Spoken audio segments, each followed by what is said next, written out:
Hey everybody, it's Music Man 82 here. I have an interesting episode of the beer tasting series today, and I'm also going to be opening and setting up my new tent that I just received today. I'm pretty excited about it.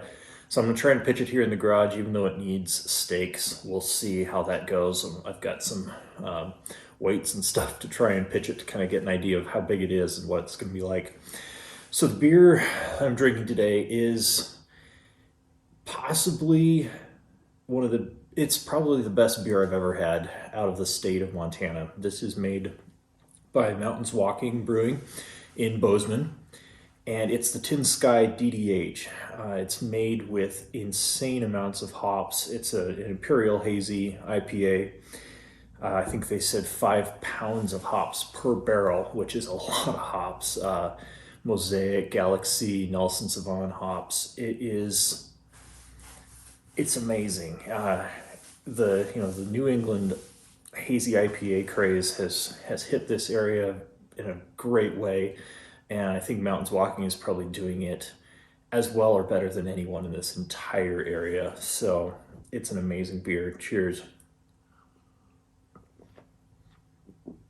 Oh man, I've had it before. My friend Mike was kind enough to pick some up in Billings yesterday when he was up there, and I'm excited to have that beer again. So I'm going to open the box here and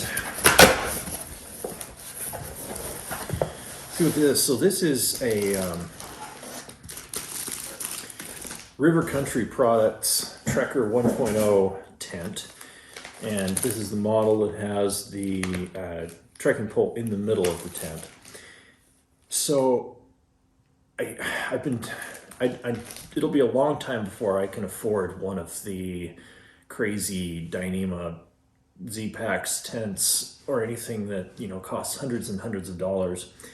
And so one of my birthday Christmas presents was to get this tent.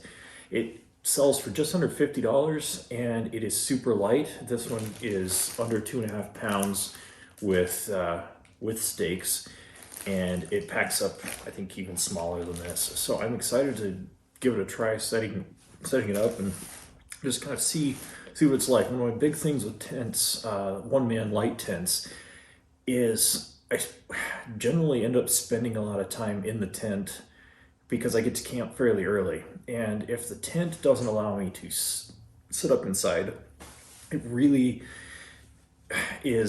it makes it difficult, especially if you have an afternoon where it's just rain, rainstorms coming through all afternoon.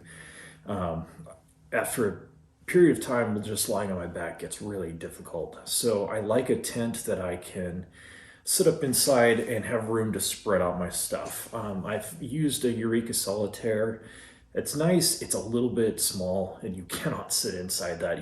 You crawl inside. The nice thing about it is you don't have a lot of tent loft over your feet, so your feet tend to stay a little warmer. I also have a Kelty Salida, which is great. It's a two-person, but it weighs in at 4 pounds. So I was looking for something a lot lighter than that. So until the day when I can spend $800 on a tent, hopefully this is going to be the ticket. So I'm going to give it a shot and set it up.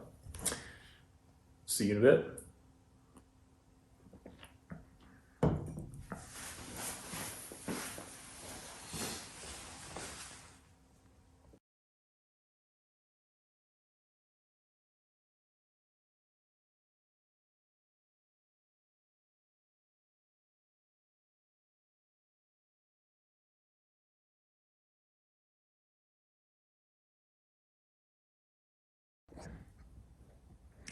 All right, so this is obviously a very rough pitch of this tent. I'm just using some dumbbells and a stack of books to kind of give myself an idea of how big it is.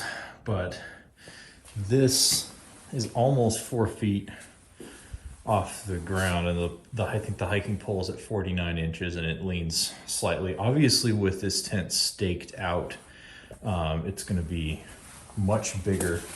It has guy lines, and then this guy line here is a vent system to keep condensation. A lot of the reviews of this tent So it needs a lot of work at home in terms of waterproofing, making sure the seams don't leak. So I'll be doing some seam taping and waterproofing as well. When it's pitched, this vestibule here in front will be a lot bigger. But the sleeping pad inside,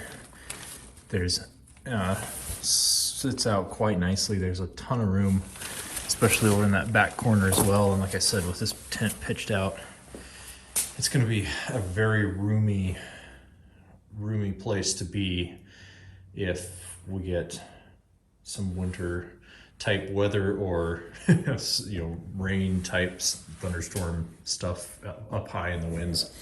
So I think this tent's going to be a lot of fun to use. I'll pitch it outside at some point when there's not a lot of snow on the ground, and then I'll get to waterproofing it this spring and keep you updated as to how it works for me. So that's all for this episode. Check back on Friday. I've got another beer coming, and there will also be a video of my climb of Dead Indian Peak from 2012 dropping on Sunday. So if you like what you see, subscribe to the channel, and thank you so much for watching. Appreciate it.